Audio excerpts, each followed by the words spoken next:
Hello विद्यार्थी मित्रों, आज આપણે એક મસ્ત ટોપિકની વાત કરવાની છે જે તમે આપણે આગલા લેક્ચર લીધા એટલે કે યાદ કરો જે આપણા શરીરમાં આ પાઠની અંદર બરાબર જૈવિક ક્રિયાઓ પાઠ છે એની અંદર કયા કયા તંત્રો આવેલા તો સૌથી પહેલો તો આપણા શરીરનું પાચન તંત્ર બરાબર, ત્યાર પછી વાત કરી હતી આપણે શ્વસન તંત્રની, ત્યાર પછી રુધિરાભિસરણ તંત્રની। તો આજે આપણે એના જેવું જ તંત્ર કે જેના દ્વારા આપણા શરીરનો બધો જ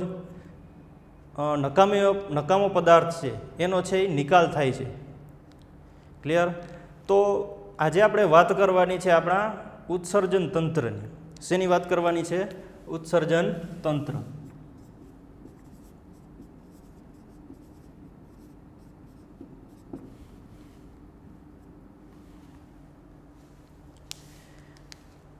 તો હવે તમે આ શબ્દ તો છે એ આગલા ધોરણોની અંદર છે એ તમે સાંભળ્યો છે, ઉત્સર્જન તંત્ર। હવે ઉત્સર્જન તંત્રનું કાર્ય શું? સૌથી પહેલાં તો કે આપણા શરીરની અંદર જે કાંઈ નકામો પદાર્થ છે એ બહાર કાઢવા માટે આ અવયવો છે એ કાર્યરત હોય છે। તો ઉત્સર્જન તંત્રમાં બરાબર પુરુષ અને સ્ત્રી બંનેમાં અથવા તો કોઈ પણ સજીવ હોય એમાં ઉત્સર્જન તંત્ર છે એ મહત્ત્વનો ભાગ ભજવતું હોય છે। તો અહીંયા આપણે બુકની અંદર બરાબર ઉત્સર્જન તંત્ર આપેલું છે, તો એની આપણે સૌથી પહેલાં આકૃતિ સમજી લઈએ કે કેવી રીતે છે એની આકૃતિ છે આપણે દોરવાની છે। ક્લિયર? તો સૌથી પહેલાં આપણે સ્ટાર્ટ કરીએ।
આપણી આકૃતિ છે એ તૈયાર થઈ ગઈ છે બરાબર।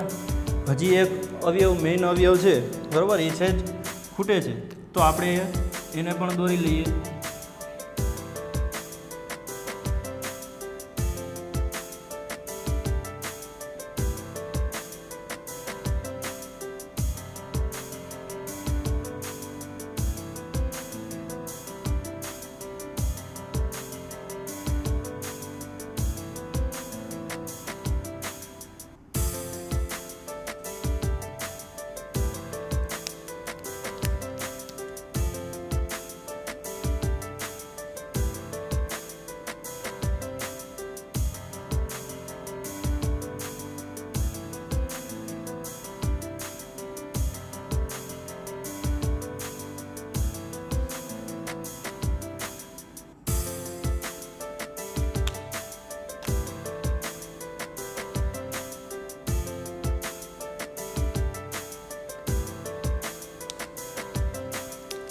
આપણી આકૃતિ છે એ તૈયાર થઈ ગઈ છે, તો એના સ્ટેજ નામ આપી દઈએ. બરાબર, જેવી રીતે તમે હૃદયની અંદર ડાબી અને જમણી બાજુ હતી, એવી જ રીતે આમાં પણ છે ડાબી અને જમણી બાજુ આવશે. તો કેવી રીતે યાદ રાખતા હતા? તો તમારો જે જમણા હાથે લખતા હોય તો અહીંયા તમારે છે એ આ ડાબી સાઈડ થશે, બરાબર, અને આ છે એ જમણી સાઈડ થશે, બરાબર.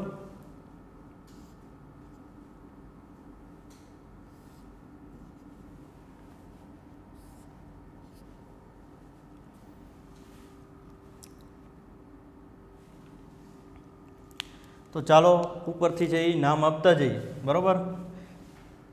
ધમની અને શિરાઓ કેવી રીતે યાદ રાખતા હતા? જો લાલ કલરની હોય, બરાબર, કેવા કલરની? લાલ કલરની, બરાબર, તો એ બધું એ શું હોય? તો કે ધમનીઓ. અને જો બ્લુ કલરની હોય, બરાબર, તો શું થશે? શિરા.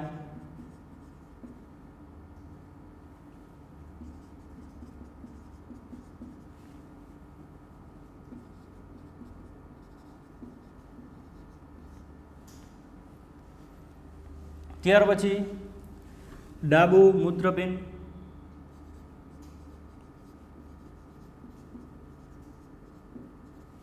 અને આલી બાજુ જમણું મૂત્રપિંડ.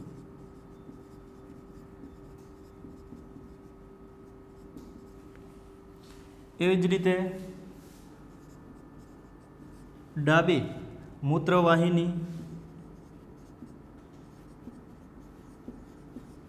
એવી જ રીતે જમણી મૂત્રવાહિની.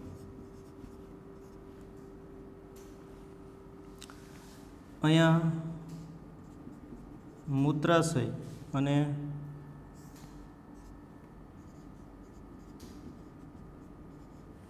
મૂત્ર દ્વાર. હવે આટલા બધા જે અંગો છે એ બધા આપણા ઉત્સર્જન તંત્રના અંગો છે. ક્લિયર? તો હવે આપણે એને ડિટેલમાં આપણે સમજીએ. તો સૌથી પહેલાં એમાં એની રચના કેવી હોય? તો એક જોડ છે એ મૂત્રપિંડની હોય. શું હોય? એક જોડ મૂત્રપિંડ, બરાબર. જો બે થઈને એક જોડ બને છે. ત્યાર પછી બીજું અંગ કયું હોય? તો કે એક જોડ મૂત્રવાહિની, બરાબર, ડાબી અને જમણી. ત્રીજું મૂત્રાશય,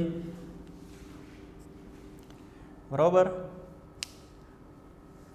હવે મેં અહીંયા મૂત્રપિંડ બે બાજુ કંઈક અલગ દોર્યા છે. હવે ડાબી બાજુ જે છે એ અંદરનો ભાગ દર્શાવ્યો છે, અને જમણી બાજુ છે એ બહારથી તમને કેવું દેખાય છે એ છે એ દર્શાવ્યું છે. હવે એક તો એનો આકાર કેવો હોય? આ છે એ ઘણીવાર તમને એક્ઝામમાં છે એ પૂછાતું હોય છે કે મૂત્રપિંડનો આકાર છે એ કેવો હોય? તો કેવો આવશે? વાલના દાણા જેવું, બરાબર. જે આપણે ખાવા માટે જે વાલ ઉપયોગ કરીએ છીએ એના વાલના છે એ દાણા જેવો એનો આકાર હોય છે. અને કેવા રંગનું હોય છે? તો સહેજ ઘેરો લાકડિયા કલરનું હોય છે, એટલે કે કાળોય નહીં અને વધારે લાલ પણ નહીં, બરાબર. એ સહેજ ડાર્ક કલરનો છે એ એનો રંગ હોય છે. ક્લિયર? તો હવે એની અંદર એવી શું પ્રોસેસ થાય છે કે જેના કારણે એમાંથી છે એ મૂત્ર બને, બરાબર, એટલે કે ઉત્સર્ગ દ્રવ્ય છે એ નિકાલ પામે. હવે આપણે જે ખોરાક ખાઈએ છીએ અથવા તો શ્વાસ લઈએ છીએ, બરાબર, તો શ્વાસની અંદર છે એ કાર્બન ડાયોક્સાઇડ હોય છે, વાયુ. બીજા ઘણા બધા વાયુઓ આવતા હોય, પણ કાર્બન ડાયોક્સાઇડ છે એ ફેફસામાંથી છૂટો પડી જાય છે. પણ એની અંદર જે નાઇટ્રોજનયુક્ત જે દ્રવ્ય હોય છે, બરાબર, એ છે એ અથવા તો રુધિરની અંદર બીજા જે નકામા પદાર્થો છે એ કેવી રીતે છૂટા પડે? બરાબર. આપણા શરીરમાં હૃદય છે, તો હૃદય છે એ ખાલી રુધિરને છે એ પંપ કરવાનું કાર્ય કરે, ક્લિયર? ત્યાર પછી ફેફસા છે, તો ફેફસા છે એ રુધિરમાં ઓક્સિજન અને કાર્બન ડાયોક્સાઇડ બંને છે એ છૂટા પાડવાનું કાર્ય કરે. પણ શુદ્ધ લોહી કરવાનું કાર્ય કોણ કરે? તો કે આપણા મૂત્રપિંડ, જે અહીંયા દર્શાવ્યા છે. બરાબર? મૂત્રપિંડ છે એ આપણા રુધિરને છે એ શુદ્ધ કરે છે. એટલે કે રુધિરની અંદર જે કાંઈ નકામા પદાર્થો હોય, જે આપણા શરીરને હાનિ પહોંચાડતા હોય, એ બધાય નકામા દ્રવ્યો છે એ અલગ પાડે છે. તો આપણા મૂત્રની અંદર કયા છે એ ઉત્સર્ગ દ્રવ્યો હોય છે? બરાબર? તો એમાં પહેલું આવશે યુરિયા, બીજું આવશે યુરિક એસિડ. હવે ઘણીવાર છે એ તમને આ બંનેના છે એ રાસાયણિક સૂત્ર પૂછાતા હોય છે એક્ઝામમાં. બરાબર? અથવા તો કોમ્પિટેટિવ એક્ઝામમાં ઘણીવાર છે એ પૂછાતા હોય છે. તો યુરિયાનું અણુસૂત્ર શું થશે? રાસાયણિક અણુસૂત્ર CONH2 ટ્વાઇસ. બરાબર? ખાસ નોટ ડાઉન કરી લેજો, ગમે તે જગ્યાએ યુરિયાનું અણુસૂત્ર પૂછાય તો CONH2 ટ્વાઇસ. ત્યાર પછી યુરિક એસિડનું અણુસૂત્ર શું થશે? બરાબર? તો C5H4N4O3. શું થશે? C5H4N4O3. એટલે કે કાર્બનના પરમાણુ 5, હાઇડ્રોજનના પરમાણુ 5, નાઇટ્રોજનના પરમાણુ 5 અને ઓક્સિજનના પરમાણુ 5. તો આ બંને છે એ મૂત્રની અંદર છે એ આવેલા હોય છે. પ્લસમાં બીજું શું હોય? તો કે પાણી. બરાબર? અને હવે તમે ઘણીવાર ક્યારેક પાણી ઓછું પીધું હોય ત્યારે છે એ તમારું મૂત્ર છે એ સહેજ વધારે પીળાશ પડતું હોય છે. શું કામ? કારણ કે રુધિરમાંથી જે લાલ કલર હોય છે લોહીનો, બરાબર, એમાંથી વધારે પ્રમાણમાં છે એ પાણીનું છે એ આ શોષણ થયું હોય છે. એટલા માટે ક્યારેક છે એ વધારે પીળા કલરનો છે એ પેશાબ છે એ મૂત્ર છે એ આવતું હોય છે. હવે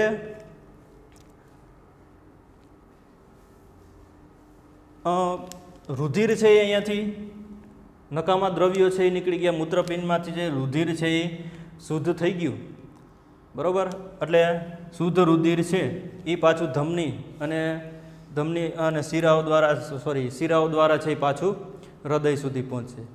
પણ જે નકામા ઉત્સર્ગ દ્રવ્યો જે નીકળ્યા છે એ ક્યાં જશે? તો કે એ અહીંયા એટલે કે મૂત્ર વાહિનીઓમાંથી, બરાબર, આગળ નીકળશે અને ક્યાં સંગ્રહ પામશે? તો કે મૂત્રાશયમાં. હવે મૂત્રાશયમાં ક્યાં સુધી સંગ્રહ પામે? કે જ્યાં સુધી આપણે મૂત્રનો નિકાલ ન થાય ત્યાં સુધી છે એ મૂત્રાશયમાં છે એ એનો સંગ્રહ પામે. ક્લિયર? ત્યાર પછી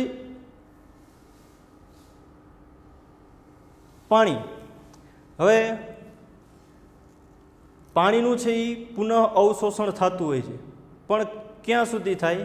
કે જ્યાં સુધી આપણા અંગોની અંદર, બરાબર, એનું પ્રમાણ છે એ જળવાઈ ન રહે ત્યાં સુધી એનું પાછું છે એ અવશોષણ થાય છે. એટલે કે મૂત્રવાહિની જે છે, બરાબર, એની અંદર ઘણા બધા ગૂંચળામય એટલે કે રુધિર વાહિનીઓ, ગૂંચળામય રુધિર વાહિનીઓ આવેલી હોય છે કે જેની અંદર આપણું લોહી છે એ શુદ્ધ થતી હોય. એટલે કે આપણે જેમ ચા ગાળવા માટે જે ગળણીઓ હોય છે, બરાબર, ઉપર ચા ગાળીએ તો ચાની જે ભૂકી છે, બરાબર, એ છે એ ગળણીની અંદર રહી જાય. એવી જ રીતે મૂત્રવાહિની અથવા તો મૂત્રપિંડની અંદર છે એ ગૂંચળામય રુધિર વાહિનીઓ આવેલી હોય છે. અને એ રુધિર વાહિનીઓ જે છે, બરાબર, એ ક્યાં શેમાં હોય? તો કે એનો આકાર છે એ કપ જેવો હોય છે અને એ કપ જેવા આકારને છે એ બાઉમેનની કોથળી કહેવાય. નોટ કરી લેજો.